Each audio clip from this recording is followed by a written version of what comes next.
Solution number 1, active recall. Don't just read, quiz yourself. जब भी आप कोई चीज पढ़ते हैं तो थोड़ा सा बाद में उसको देखें कि मैं इसको रिटेन करके कैसे रख सकता हूं। Use tool like previous year question. जितनी ज्यादा क्वेश्चन प्रैक्टिस करते हो, कई बोलते हैं यार कितना सर कितना रटे, हम बार बार बिना देखे लिख के भी देख लेते हैं मगर याद नहीं होता। जब आप क्वेश्चन प्रैक्टिस करते हो आप देखना आपकी मेमोरी को ना वो बार बार साइकिल करता है, एकदम से इस फॉर्मूले पे आया, फिर इस पर्टिकुलर फॉर्मूले पे आया, फिर इस फॉर्मूले पे आया, फिर तो आप बार बार अपनी मेमोरी को चेक करते हो। क्या होता है, मेमोरी भी क्या है बेसिकली एक ब्लॉक्स हैं अलग अलग, उन ब्लॉक्स के अंदर अलग अलग चीजें रखी हुई हैं।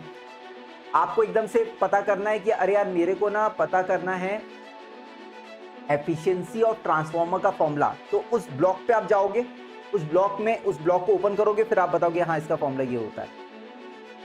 मगर ये जो ब्लॉक सेलेक्ट करने का तरीका है ये बार बार एक्सरसाइज भी तो करनी पड़ेगी, नहीं तो ब्लॉक सेलेक्ट कैसे करोगे। और वो होती है क्वेश्चन प्रैक्टिस से। जब आप पीवाईक्यू क्वेश्चन लगाते हैं तो एक क्वेश्चन आता है उसमें एक पर्टिकुलर फॉर्मूला यूज होता है, अगला क्वेश्चन आता है अगला फॉर्मूला यूज होता है, तो ये ब्लॉक सिलेक्शन इंप्रूव होता है इससे।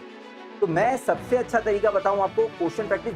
आप देखना जब आप गेट का एग्जाम दे रहे हो ना, एग्जाम के सुबह को भी मैं आपसे पूछूंगा ना चलो ये फॉर्मूला बताओ, तो आपको शायद याद नहीं आएगा या अंडर कॉन्फिडेंट हो गए।